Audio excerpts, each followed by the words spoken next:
मसीहा के कीमती और महंगे लहू से खरीदे हुए मुकद्दसों, खाकसार नवीद मलिक आज फिर आपकी खिदमत में आदाब बजा लाता है। उस खुदावंद का शुक्र अदा करता हूं जिसने ये खूबसूरत तरीन वक्त मेरी और आपकी जिंदगी में बख्शा है कि हम उसके कलाम की गहरी और अमीक बातों को बाहम मिलकर सीखने वाले हों। मुकद्दस यूहन्ना की मार्फत लिखी गई इंजील और इसका पहला बाब और उसकी आज आपके सामने 8 आयत रखना चाहता हूं।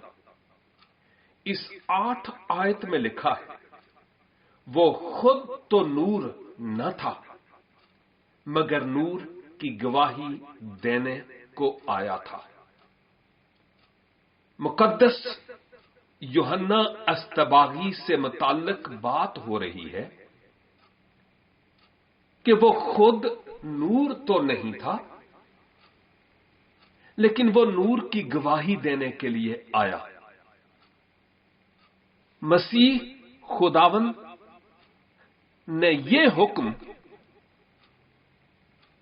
बाद में दिया, यानी मसीह खुदावन ने ये बात बाद में कही कि तुम दुनिया के नूर हो।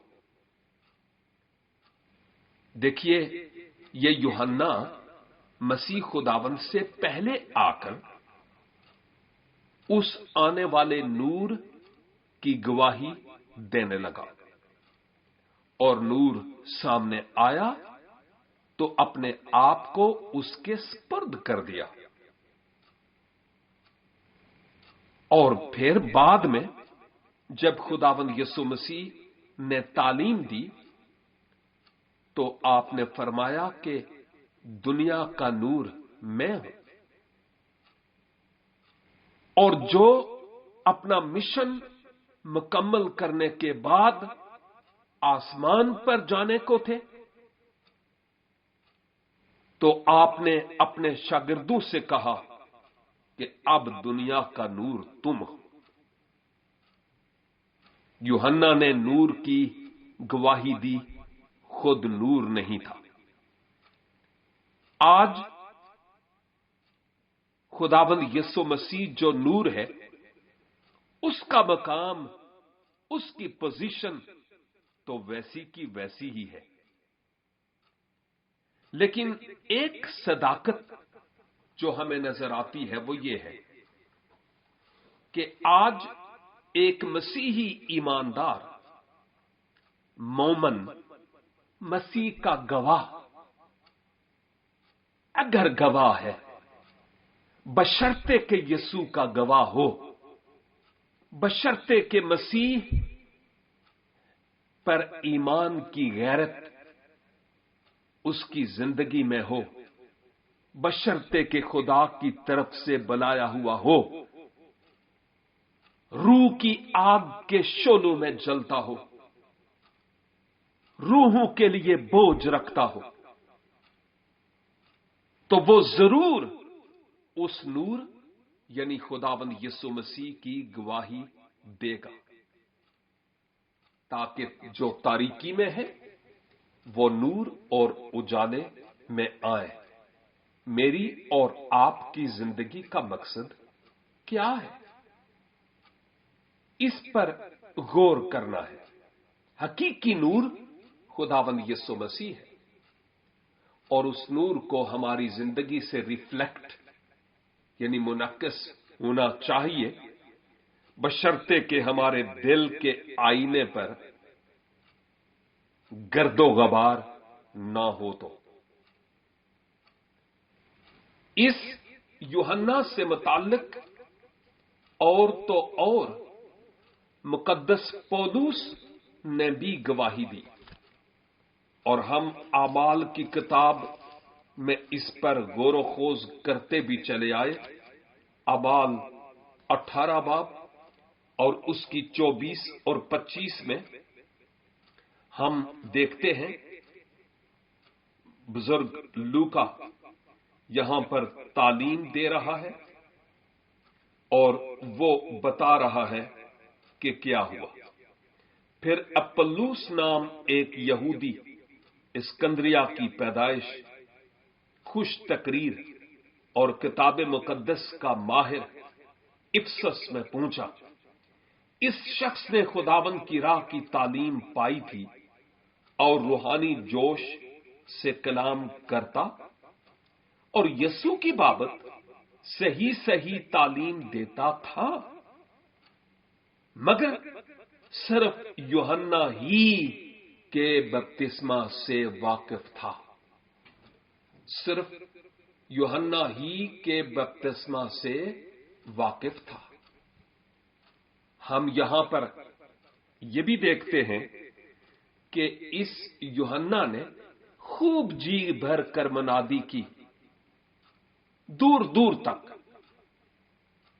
اگرچہ تعلیم میں فرق تو ضرور تھا، لیکن جتنا اس کے پاس تھا اس نے خوب سنانے کی ہر ممکن طریقے سے کوشش کی ہے۔ اور نہ صرف یہاں بلکہ جب اعمال 19 کو دیکھتا ہوں تو وہاں پر بھی لکھا ہے، اور جب اپلوس کرنتھس میں تھا تو ایسا ہوا کہ پولوس اوپر کے علاقہ سے گزر کر افسس میں آیا اور کئی شاگردوں کو دیکھ کر ان سے کہا، کیا تم نے ایمان لاتے وقت روح القدس پایا؟ انہوں نے اس سے کہا کہ ہم نے تو سنا بھی نہیں کہ روح القدس نازل ہوا ہے۔ اس نے کہا، پس تم نے کس کا بپتسمہ لیا؟ انہوں نے کہا، یوحنا کا بپتسمہ۔ پولوس نے کہا، یوحنا نے لوگوں کو تو یہ کہہ کر توبہ کا بپتسمہ دیا کہ جو میرے پیچھے آنے والا ہے اس پر، یعنی رسول یسوع پر ایمان لانا۔ انہوں نے یہ سن کر خداوند یسوع کے نام کا بپتسمہ لیا۔ جب پولوس نے ان پر ہاتھ رکھے تو روح القدس ان پر نازل ہوا اور وہ طرح طرح کی زبانیں بولنے اور نبوت کرنے لگے، اور وہ سب تخمیناً 12 تھے۔ بس مین بات جو یہاں ہمارے لیے ہے وہ یہ ہے کہ اس گواہ کی گواہی دور دور تک پہنچی خداوند یسوع مسیح سے متعلق۔ آج میری اور آپ کی گواہی کا جو حلقہ ہے وہ کتنا وسیع ہے، سوچیں، غور کریں، اور صرف ہم سوچتے ہی نہ رہیں بلکہ اس کو اپنے جیون میں عملی جامہ بھی پہنانے والے ہوں، کیونکہ یہ ضروری بات ہے۔ اور پھر ہم 9 آیت میں دیکھتے ہیں، یوحنا 1:9، حقیقی نور جو ہر ایک آدمی کو روشن کرتا ہے دنیا میں آنے کو تھا۔ دیکھیے، خداوند یسوع مسیح حقیقی نور ہے، اور یوحنا اس نور کی گواہی دے رہا تھا۔ اور یہاں لکھا ہے کہ اس نور کی جو حقیقی نور ہے اور ہر ایک آدمی کو روشن کرتا ہے اور دنیا میں آنے کو تھا۔ وہ نور تو اس دنیا میں آ گیا، 2000 سال سے زائد ہو گئے۔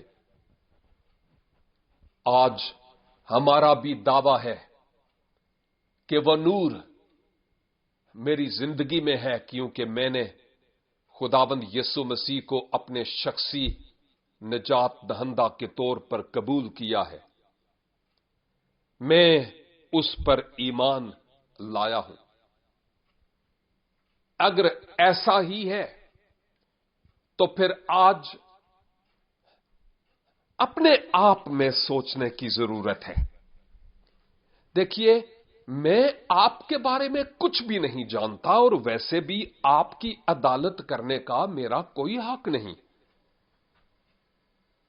और इसी तरह मेरे बारे में आप बहुत कुछ नहीं जानते, और बाइबल के मुताबिक मेरी अदालत करने का अख्तियार आपको भी नहीं।